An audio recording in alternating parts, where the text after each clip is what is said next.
গ্রামের বাকি ছেলেরা যখন বিয়ে করে সংসার পেতে বসেছিল, চয়ন তখন ডাক্তারি পড়ব বায়না করে ব্যাগপত্র গুছিয়ে কলকাতাভিমুখে রওনা করবার পায়তারা করছিল।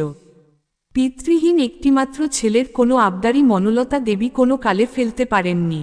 ছেলে ডাক্তার হতে চায় শুনে তাই বুকে পাষাণ বেঁধে হলেও হাসিমুখে তাকে কাজ ছাড়া করবেন বলে ভেবে রাখলেন। মায়েদের ভাবনার তো লাগাম নেই, উপরি আরও একটা ভাবনা ভেবে রাখতেও তাই বাধল না। চয়ন পড়তে চায় তা সে পড়ুক। বছরটা ঘুরলেই কম বয়সী একটা ফুটফুটে বউ নিয়ে আসলে কেমন হয়? ছেলের যতদিন না পড়ালেখার পাট চুকে বুকে যাচ্ছে, তিনি বুড়ো মানুষ বউটাকে নিয়েই না হয় মেতে থাকবেন। আকারে ইঙ্গিতে সেই কথাটাই ছেলেকে বারবার করে বুঝিয়ে তবে কলকাতায় পাঠানো হলো। ওদিকে চয়ন মায়ের এরূপ ইচ্ছের কথা জেনেও যেন অজ্ঞাত ছিল, সম্মতি কিংবা অসম্মতি কোনোটির প্রকাশ করেনি কোনোদিন। অরাজি যখন হয়নি তখন রাজিই বটে, এমনটি ভেবে নিয়ে মনলতা দেবী তাই আশায় আশায় বসে রইলেন, ছেলেকে চেপে ধরলে সামনের বছর পুজোর ছুটিতেই শুভ কাজটা সম্পন্ন করে ফেলা যাবে। সে আশার গুড়ে বালি পড়তেই বোধহয় কলকাতায় যাওয়ার মাস ছয়েকের মধ্যেই চয়নের নিস্তরঙ্গ জীবনে এক নতুন ঢেউয়ের আগমন ঘটল। দাশগুপ্ত লেনের যে বাড়িটাতে চয়ন আরও কতগুলি সমবয়সী ছেলের সাথে উঠেছিল, সে বাড়ির বাড়িওয়ালা রতন ঘোষালের শিক্ষিতা সুদর্শনা অষ্টাদশবর্ষীয়া মেয়েটিকে তার বড় মনে ধরে গেল। রোজকার মতো সকাল সকাল স্নানাহার শেষে চয়ন কলেজের উদ্দেশ্যে রওনা করেছিল। দোতলার সিঁড়িটিতে পা রাখতে না রাখতেই একটি অচেনা মেয়ে হাপুস নয়নে কাঁদতে কাঁদতে দৌড়ে এলো। আপনি নাকি ডাক্তার? দেখুন না বাবা কেমন করছে, বলেই যেভাবে এসেছিল আবার সেভাবেই ছুটে নিচে নেমে গেল। মিস নমি সঙ্গে চয়নের সেটির প্রথম দেখা। মেয়েটি তাকে ডাক্তার বলে সম্বোধন করায় চয়নের ভীষণ সংকোচ হয়। সে তো সবে মেডিকেল কলেজে ভর্তি হয়েছে। তবু দ্রুত পায়ে তাকে অনুসরণ করে চয়ন। নিজে দৌড়ে গাড়ি ভাড়া করে এনে রতন বাবুকে টানাটানি করে হাসপাতাল অবধি নিয়ে যায়। পরিচিত স্যারেদের বলে দ্রুত চিকিৎসার ব্যবস্থা করে দেয়। তারপর রতন বাবুর জ্ঞান না ফেরা পর্যন্ত সেখানে ঠায় দাঁড়িয়ে রয়। স্যারেদের ধরিয়ে দেওয়া ফর্দ মিলিয়ে মিলিয়ে ঔষধপত্রের জোগাড় যন্ত্র করে। আপনাকে অনেক ধন্যবাদ, অচেনা মানুষের জন্যে যা করলেন।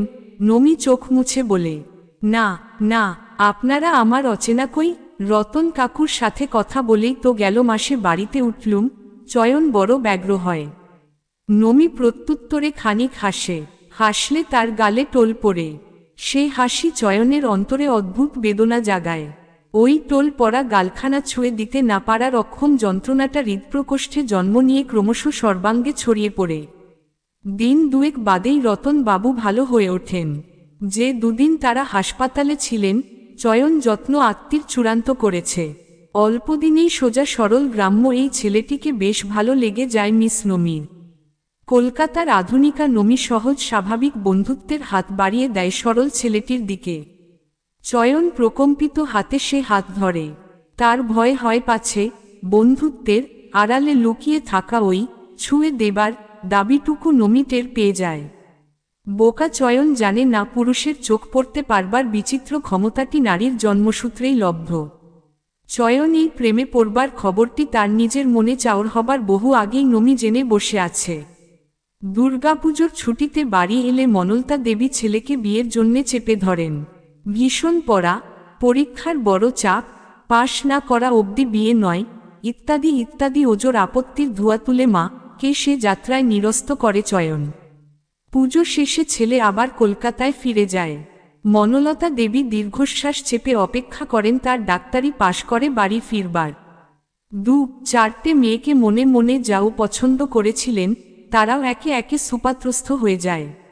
মনলতা দেবী তবু ধৈর্য ধরে অপেক্ষা করেন ছেলে পাশ হবে, বড় ডাক্তার হবে, বাড়ি ফিরবে, তবে ছেলের বউয়ের দেখা মিলবে। ওই যে সেই গল্পের চাষার ছেলেটির মতো, বাবায় ধান বুনব, সেই ধান বড় হইব, তাতে চাল হইব, সেই চাল বেইচা বাছুর কিনব, সেই বাছুরে বড় হইয়া দুধ দিব, তো আমি দুধ খাইতে পারলাম। এর ঠিক 1 বছর পর আরেক দুর্গাপুজোতেই ঘটনাটা ঘটল। শিবরাম নামের এক সুপ্রতিষ্ঠিত কলকাতাবাসী চিকিৎসকের প্রস্তাবে সাড়া দিয়ে পুজোর বন্ধেই মিস নমি টুক করে বিয়েটা সেরে ফেললেন। মায়ের আদর খেয়ে দিয়ে পুজোর ছুটি কাটিয়ে চাঁদপানা মুখ করে চয়ন কলকাতায় গিয়ে আবিষ্কার করল অঘটন যা ঘটে গেছে। জগতে দুই দলের মানুষ হয়, একদল কর্মে বিশ্বাসী, খোপায় গোলাপ গুজতে চাইলে এরা আগে মাটি কুপিয়ে গোলাপের চারা পুঁতে তাতে সার পানি দিয়ে ফুল ফুটিয়ে তবে খোপা সাজায়। পরের বাগানের সেরা গোলাপটি চুলে গুজে লোকের বাহবা কুড়োনোতে এদের আত্মসম্মানে লাগে। স্বহস্তে চাষকৃত রুগ্নস্বাস্থ্য ফুলটিকে নিয়ে এরা দিব্যি সগর্বে সর্বত্র বিচরণ করতে পারে। আরেক দল ফলে বিশ্বাসী, এরা এদিক সেদিকে খুঁজে পেতে সেরা গাছের সেরা গোলাপখানা ছিঁড়ে এনে খোপায় গুজে অহংকার করে। ধৈর্যের সুমিষ্ট ফলপ্রাপ্তিতে এদের আগ্রহ কিংবা চেষ্টা কোনোটিই নেই। আমাদের মিস নমিটি সেই দ্বিতীয় গোত্রভুক্ত ছিলেন। চয়ন ছাত্র হিসেবে নেহাত মন্দ ছিল না, কলেজে বরং ভালো ছাত্র হিসেবেই তার সুনাম ছিল। হয়তো সেই শিবরামবাবুর মতো শহরজোড়া খ্যাতি তার হতো না, সেরকম তো আর সকলের হয় না। তবুও ডাক্তারি পাশটা করে বেরোলে পসার কিংবা ক্যারিয়ার দুটোর কোনোটাই নিতান্ত ফেলে দেবার মতো হতো না চয়নের। কিন্তু ওই যে নমি, যে তাদেরই গোত্রভুক্ত, যারা নিজ প্রচেষ্টা ইটের পর ইট গেঁথে মাথা গুজবার ঠাঁই তৈরি করে নেয়ার সাধনাটুকুকে নেহাতি ঝুঁকিপূর্ণ বিনিয়োগ এবং সময়ের অপচয় বলে ভাবেন, আর অপরের সাধনায় প্রস্তুতকৃত রেডিমেড দালানে চটপট খুঁটি গেড়ে বসে যাওয়াকে বুদ্ধিমানের কাজ বলে গণ্য করেন। আধুনিকা নমি বেশ জানে কবে চয়ন পাশ করবে আর কবে তার পসার হবে, সেই অপেক্ষায় বসে থাকা নিতান্ত বোকামি ছাড়া আর কিছুই নয়। তাই চয়নকে আউট করে শিবরামবাবুকে ইন করতে তার দুটো দিনও সময় লাগেনি। চয়নের সরল মাথাটায় অবশ্য অতশত হিসেব নিকেশ ইন হল না। সে কেবল জানল পৃথিবী নামক চ্যাপ্টা গোলকখানা বড় নিষ্ঠুর, আর তাতে যারা বসবাস করে তারা আরও বড় পাষাণ। আত্মবিস্মৃত চয়ন ঠিক করল মানব সংস্রবচ্যুত হয়ে এবারে সন্ন্যাসব্রত নেবে। সবে সন্ধ্যা নেমেছে, বিকেল থেকেই প্রচণ্ড ঝড়ে চারদিক লণ্ডভণ্ড হবার দশা। ছেলেবেলার সই রেণুমালার সঙ্গে রোজকার মতো পান চিবুতে চিবুতে বারদালানে বসে সুখ দুঃখের গল্প করছিলেন মনলতা।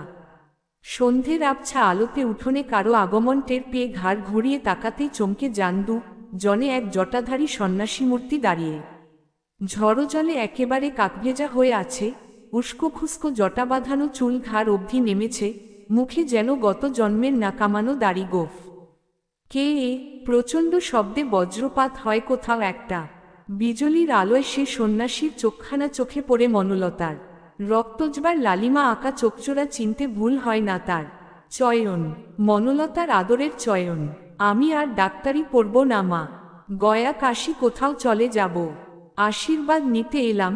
জটাধারী ততক্ষণে হুড়মুড়িয়ে এগিয়ে এসে মনলতার পা ছুঁয়ে প্রণাম করে ফেলেছে।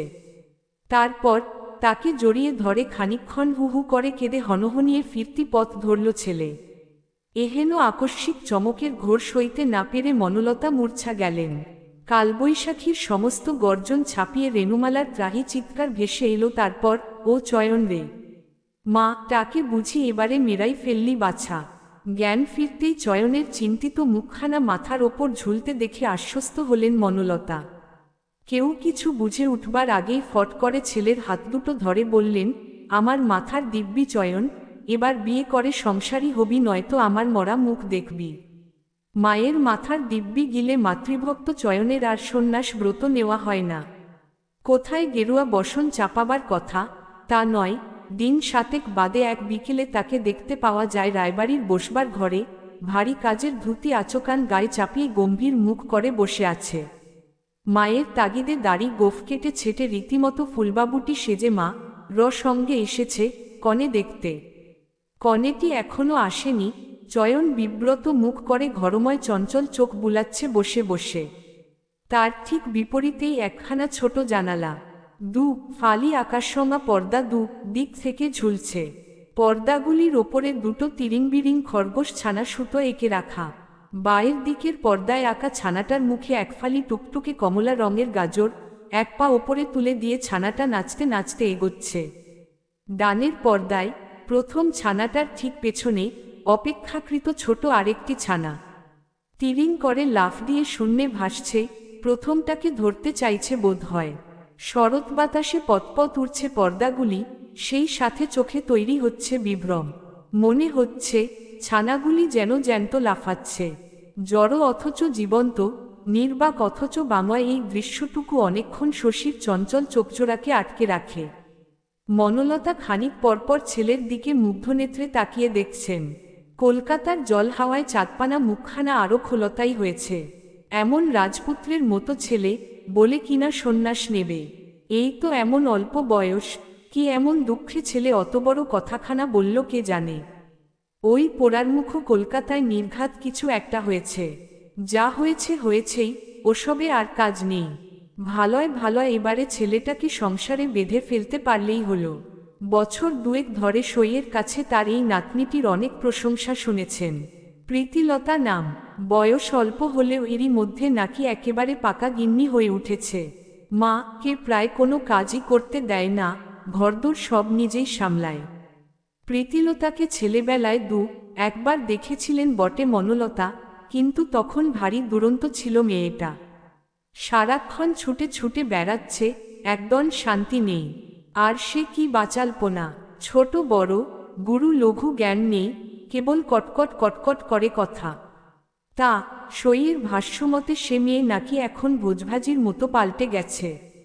খানিকক্ষণ বাদে আগাগোড়া গয়নার সাজানো ভারী বালুচরিতে প্যাকেটবন্দি মেয়েটিকে নিয়ে আসা হলো। বড় একটি জলখাবারের থালা হাতে নিয়ে সে প্রবেশ করল। ঠাকুমা রেণুমালা আর তার মা রাধিকা দিক থেকে ধরে রেখেছে তাকে। থালাটা টেবিলে রেখে চয়নের মুখোমুখি আসনখানা অলঙ্কৃত করে বসল প্রীতিলতা। মনলতা সরু চোখ করে মেয়েটিকে দেখলেন।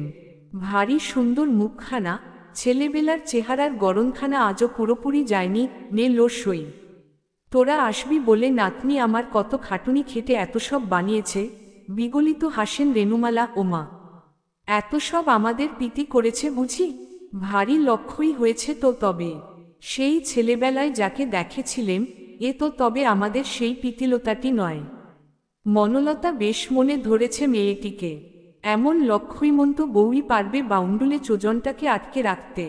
চয়ন বড় অস্বস্তি বোধ করছে। এ কাকে পছন্দ করেছে মা? একবার আর চোখে মেয়েটিকে দেখে নিয়েছে সে, একেবারেই কম বয়স। বড়জোর 9 কি 10 হবে। অস্বস্তির ভাবটাকে কাটাতেই চোখের তারাটা এদিক ওদিক নাচছে চয়নের। আকস্মিক প্রীতিলতার নোয়ানো মাথাটার ঠিক পেছনের খোলা জানালা গলে একটা ভীষণ সুন্দর দৃশ্যে সেই চঞ্চল চোখজোড়া আটকে গেল।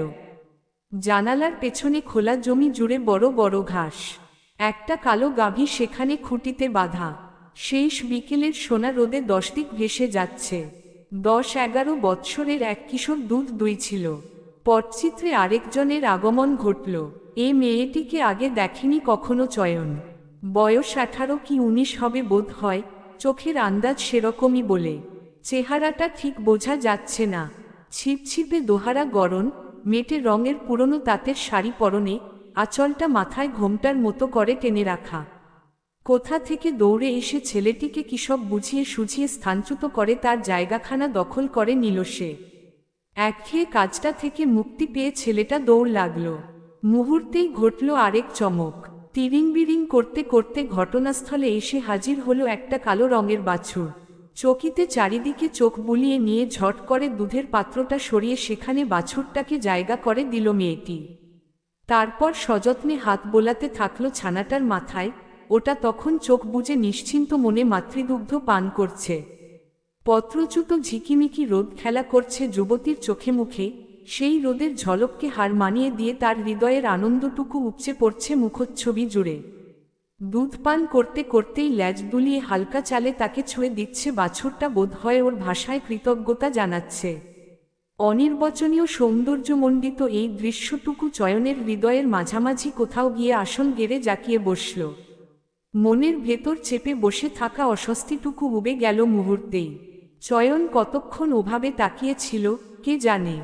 একটা তারস্বর তীক্ষ্ণ চিৎকারে ধ্যান ভাঙল তার। ধূপধাক শব্দে উঠোন পেরিয়ে দৌড়ে যেতে যেতে চেঁচাচ্ছে কোনো এক কচি কণ্ঠের মালিক, ওরে পিতি, তোর উমাকে খুঁজে পেয়েছি রে। ভাড়ার ঘরে দৌড় দিয়ে রেখেছিল রে।